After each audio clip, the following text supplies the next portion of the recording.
Assalamualaikum, apa kabar kalian? Semoga kalian selalu sehat dan dalam lindungan Allah. Bolehkah saya tahu kalian berasal dari mana?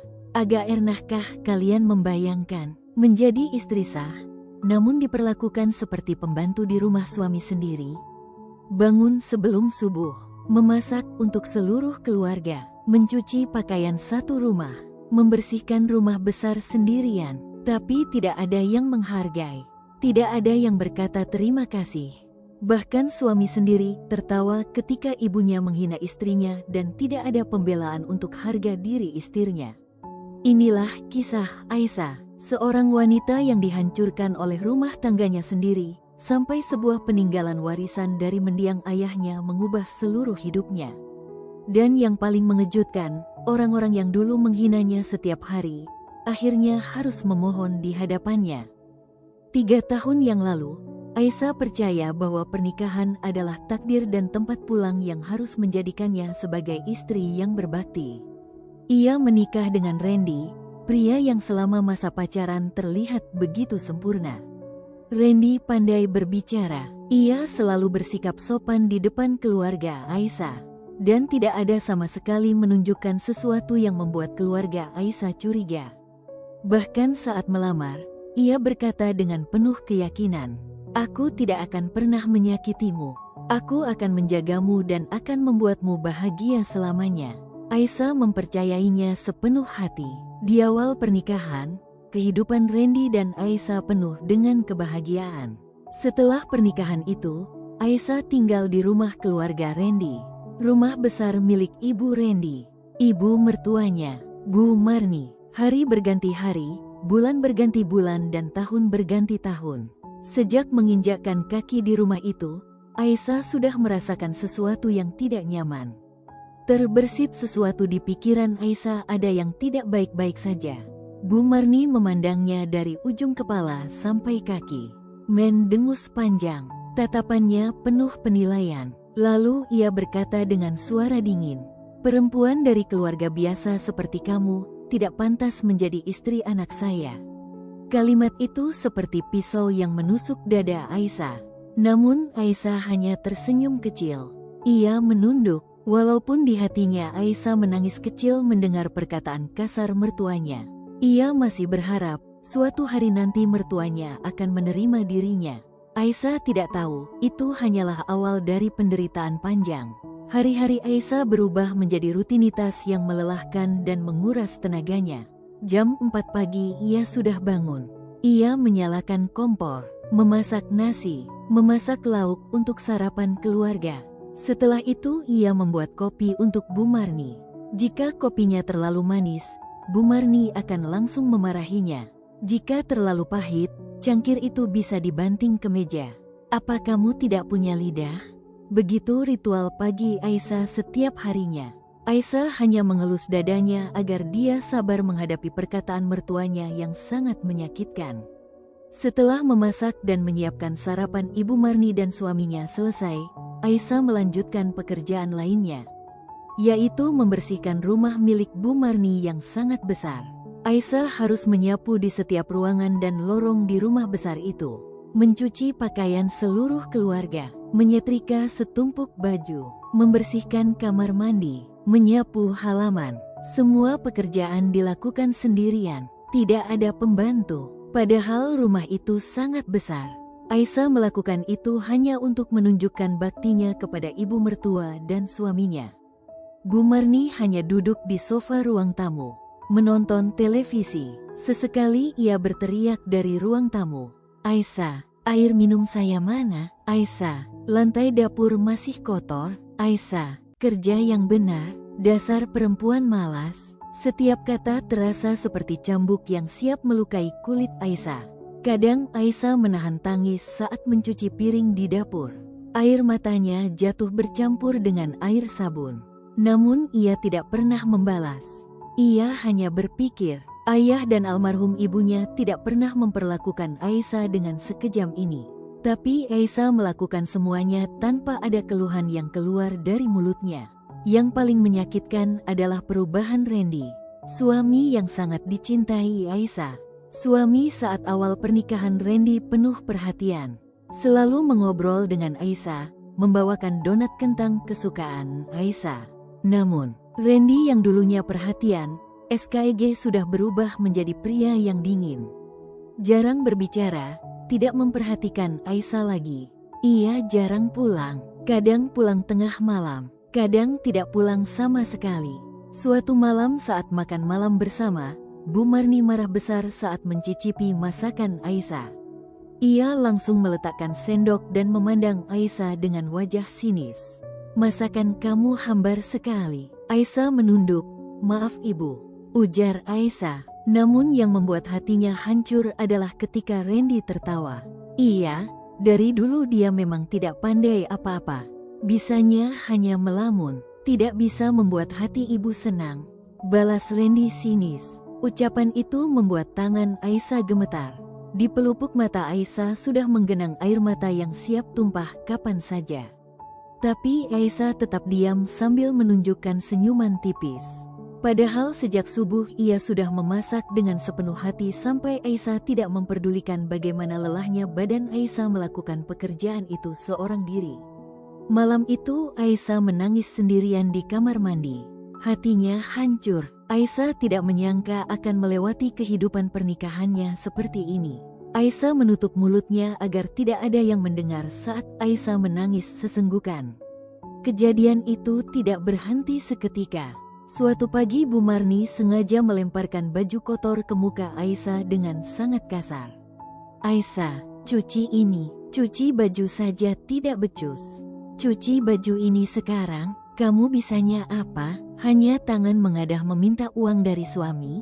Hah, petik 2. Hati Aisyah kembali sakit dengan perkataan Bu Marni. Dia hanya bisa tertunduk saat Bu Marni mencaci dirinya karena baju yang dicuci Aisyah kurang bersih. Padahal baru saja Aisyah selesai mencuci 2 ember pakaian. Aisyah mencoba bersabar dan berkata pelan, "Ibu, apa boleh nanti setelah selesai memasak Aisyah cuci ulang baju ibu?" Bu Marni langsung menatap tajam. "Kamu berani membantah saya?" Lalu, plaak, tangan Ibu Marni mendarat pada pipi kiri Aisyah. Sontak Aisyah terkejut dengan perlakuan kasar ibu mertuanya. Bu Marni lalu berkata dengan suara keras agar Randy mendengar, "Perempuan miskin memang tidak tahu diri." Randy yang duduk di ruang tamu hanya berkata singkat, "Sudah ma, biarkan saja. Dia memang keras kepala dan tidak teliti." Aisyah merasa hancur saat Ibu Marni menamparkan pipinya dan Randy dengan santainya tidak memperdulikan dengan apa yang dilakukan Bu Marni kepada dirinya. Randy tetap sibuk dengan permainan gamenya. Aisyah seperti orang asing di rumahnya sendiri. Merasa sendiri dan merasa bahwa rumah ini ada rumah neraka baginya. Suatu sore Aisyah sedang menyapu halaman. Tiba-tiba Randy datang dengan mobilnya dan berhenti di depan rumah. Randy turun dari mobil, namun ia tidak sendirian. Seorang wanita cantik keluar dari kursi penumpang. Randy menyambut tangan wanita itu dan wanita itu membalas memegang tangan Randy dengan sangat romantis. Mereka tertawa. Mereka masuk ke dalam rumah tanpa memperdulikan Aisyah yang memperhatikan mereka sejak masuk melewati pagar depan. Hati Aisyah terasa hancur saat itu juga. Tapi Aisyah tidak berani untuk bertanya apapun saat Bu Marni, wanita itu dan Randy duduk sambil tertawa di ruang keluarga. Aisyah hanya melewati mereka tanpa menoleh menuju ke dapur. Setelah wanita itu pulang, malamnya Aisyah mengumpulkan keberaniannya untuk bertanya kepada Randy. Dengan suara gemetar, "Siapa perempuan itu, Mas?" Randy cuek bahkan tidak memperdulikan Aisyah dan terlihat Randy tidak merasa bersalah. "Oh, itu Lala teman sekolahku dulu. Aku sekarang dekat dengan dia." "Kenapa?" Aisyah menatapnya tidak percaya. Air mata sudah mulai menggenang di pelupuknya. "Mas, kita ini suami istri." Tiba-tiba Bu Marni langsung memotong dengan suara tajam dari arah belakang. Aisyah tidak menyangka Bu Marni mendengar obrolannya dengan Randy. "Kalau suami kamu cari perempuan lain, berarti kamu yang gagal jadi istri. Harusnya kamu sadar dan tidak membuat pertanyaan bodoh ke anakku. Tampang kampung, keseharian hanya dengan daster." Kalimat Bu Marni malam itu membuat dunia Aisyah runtuh. Namun ada sesuatu kekuatan baru di hati Aisyah yang membuat Aisyah sedikit tenang. Ia berbicara pada dirinya sendiri. Aku tidak bisa diperlakukan seperti terus. Sampai kapan? Sambil mengusap air matanya yang jatuh tak tertahan. Di tengah semua penderitaan itu, sepertinya nasib baik BLM datang ke kehidupan Aisyah. Pagi itu saat Aisyah bersiap mencuci piring, ada panggilan telepon datang di ponselnya dari saudara jauh Aisyah dari kampung. Aisyah, kamu yang sabar ya, ayahmu baru saja meninggal. Telepon itu membuat Aisyah lemas.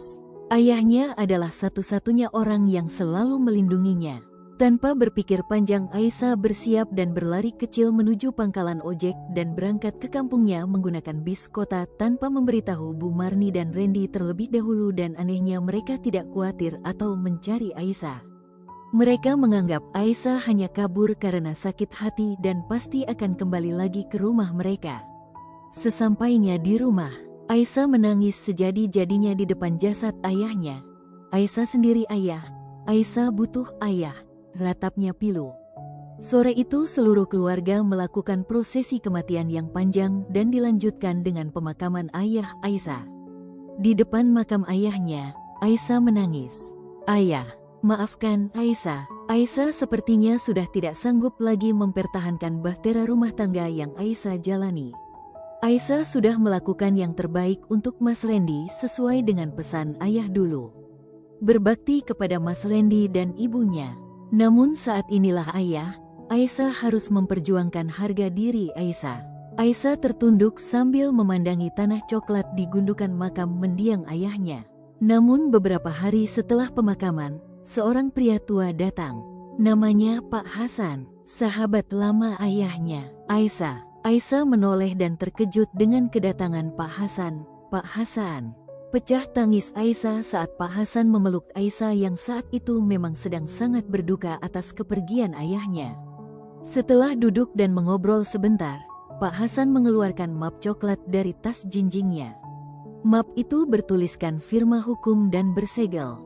Ayahmu meninggalkan sesuatu untukmu. Apa ini Pak Hasan? Tanya Aisyah dengan mata sembab. Buka saja Aisyah, jawab Pak Hasan sambil tersenyum. Saat Aisyah membuka dokumen itu, tangannya gemetar. Ayahnya ternyata menabung selama bertahun-tahun tanpa Aisyah tahu. Uang hasil komisi dari keringat jual beli tanah selama puluhan tahun sejak Aisyah masih kecil. Jumlahnya membuat Aisyah hampir tidak percaya. 16 miliar rupiah. Aisyah sampai sulit menutup mulutnya karena tidak percaya. Tidak hanya itu. Ayahnya juga meninggalkan sebidang tanah luas di pinggir utama kota yang jalannya tidak jauh dari arah ke rumah Aisyah dan ayahnya. Lokasi yang sangat strategis. Aisyah menangis. Selama ini ayahnya diam-diam mempersiapkan masa depan untuknya. Namun entah bagaimana dan dari mana, kabar warisan peninggalan ayah Aisyah itu sampai ke telinga Randy dan Bu Marni. Bu Marni dengan mata terbelalak dan rakus langsung merencanakan sesuatu agar bisa menguasai harta Aisyah tersebut. Sikap mereka langsung berubah saat Aisyah kembali ke rumah neraka itu. Bu Marni yang dulu selalu menghina, kejam dan memperlakukan Aisyah dengan kasar, kini tersenyum manis bak pemanis buatan. Aisyah, maaf ibu tidak tahu kalau ayah kamu meninggal. Dan kamu jangan khawatir, kamu masih punya ibu dan Randy. Kita ini keluarga. Randy mulai bersikap lembut. Kenapa kamu tidak memberitahuku saat hari itu sayang? Jadi aku bisa mengantarkanmu ke rumah ayah. Kata Randy sambil memeluk dan mengusap tangan Aisyah dengan lembut. Namun Aisyah mulai sadar dan curiga dengan sikap mereka siang itu. Dan malamnya benar dugaan Aisyah. Mereka ternyata sudah tahu tentang warisan peninggalan ayah yang diberikan padaku. Malam itu saat mereka makan malam bersama, Bu Marni membuka obrolan. Aisyah sayang, ibu dengar kamu mendapatkan warisan dari mendiang ayahmu cukup banyak. Wanita sepertimu masih BLM paham dalam mengelola uang sebanyak itu. Apalagi lahan sebesar itu juga bisa dijual agar tidak sia-sia apabila tidak ditanami atau dibangun apapun. Rayu Ibu Mirna. Randy menimpali perkataan ibunya. Kamu serahkan saja uangmu kepadaku sayang, kata Randy lembut. Akan kuputar uang itu atau bisa beli villa di Bali agar bisa dijadikan sebagai bisnis keluarga. Kamu kan tidak ngerti bisnis. Jadi biar aku saja yang atur, lanjut Randy. Aisyah hanya mengangguk saja tanpa berbicara satu kata pun. Tapi, mereka tidak sadar bahwa Aisyah sudah mencium kebusukan yang sudah mereka rencanakan. Hari pun berlalu dan Ibu Marni terus merayu Aisyah agar uang warisan tersebut diserahkan ke anaknya Randy. Namun suatu malam Aisyah melihat sesuatu di ponsel Randy.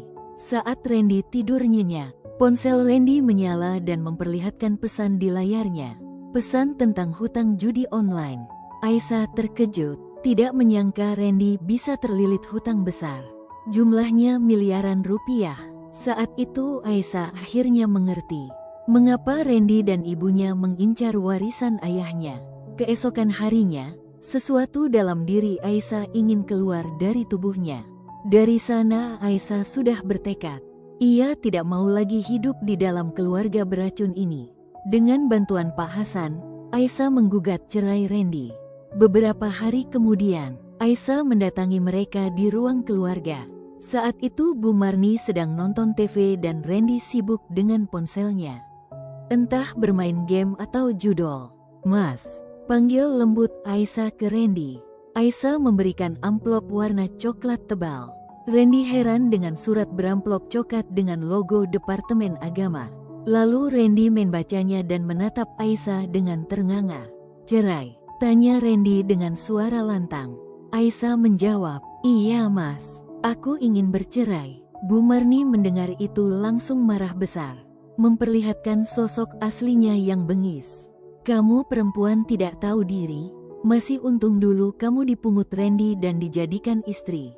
Namun untuk pertama kalinya Aisyah berdiri tegak. Matanya liar menatap Randy dan Bu Marni. Ia berkata dengan tenang, selama ini saya sabar. Saya selalu berbakti kepada ibu dan Mas Randy. Namun saya diperlakukan seperti pembantu di sini. Harga diri saya ibu injak-injak dan banyak perkataan kalian yang menyakitkan. Orang tua saya tidak pernah memperlakukan saya seperti apa yang kalian lakukan kepada saya. Apalagi saya melihat kepalsuan kalian saat tahu saya punya uang banyak. Sekarang saya memilih hidup dengan tenang. Petik 2. Tanpa banyak bicara Aisyah langsung memasukkan baju dalam kopernya dan beranjak pergi. Bu Marni dengan cepat berkata ke Randy, Randy, cepat bujuk istrimu. Jangan sampai dia meninggalkan rumah ini. Jangan sampai warisan itu tidak sampai ke tangan kita. Ibu sudah berencana akan membeli tas baru dan perhiasan lagi dengan uang itu. Ucap Bu Marni tamak. Randy lalu berlari ke kamar utama mereka dan mencoba menghalangi Aisyah pergi. Maafkan aku sayang. Aku berjanji akan merubah diriku menjadi lebih baik dan akan menjadi suami yang setia. Aisyah hanya tersenyum sinis. Saat Aisyah berjalan menuju pintu, masih terdengar umpatan Bu Marni yang sangat kasar. Tapi Aisyah sudah tidak peduli. Proses perceraian itu akhirnya selesai dan berlangsung dengan cepat karena Randy tidak pernah hadir dalam persidangan. Aku tidak meminta apapun termasuk pembagian harta mereka. Akhirnya setelah terlepas dari kehidupan yang sangat menyakitkannya, Aisyah kembali ke kampung halaman dengan hati yang masih penuh luka. Tapi kekuatan di dirinya masih ada. Di halaman rumah peninggalan ayahnya, ia mencoba peruntungan dengan membuka warung makan.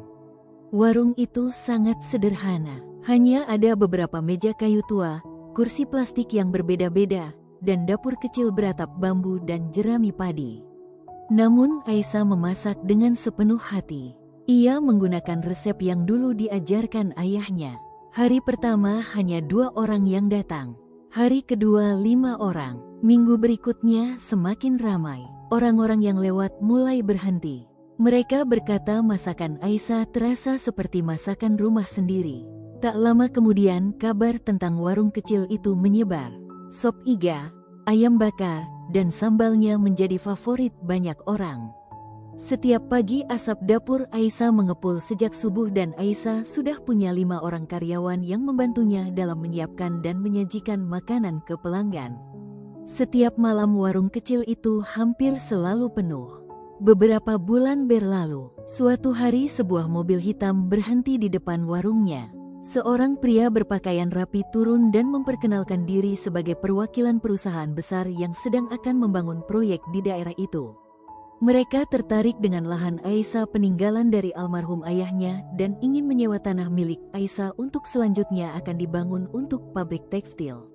Aisyah terkejut dengan nilai sewanya sangat besar. Jauh lebih besar dari yang pernah Aisyah bayangkan. Dengan uang itu hasil sewa itu, Aisyah memperluas warung kecilnya. Bangunan baru didirikan, meja-meja kayu diganti dengan yang lebih rapi. Warung kecil itu berubah menjadi rumah makan besar yang ramai setiap hari. Orang-orang mulai menyebutnya rumah makan warisan Pak Usman. Nama ayahnya kembali hidup, selalu disebut setiap harinya oleh para pelanggan. Namun di tempat lain, kehidupan Randy justru jatuh semakin dalam. Sejak kehilangan Aisyah, ia semakin tenggelam dalam perjudian. Hutang-hutangnya menumpuk seperti gunung.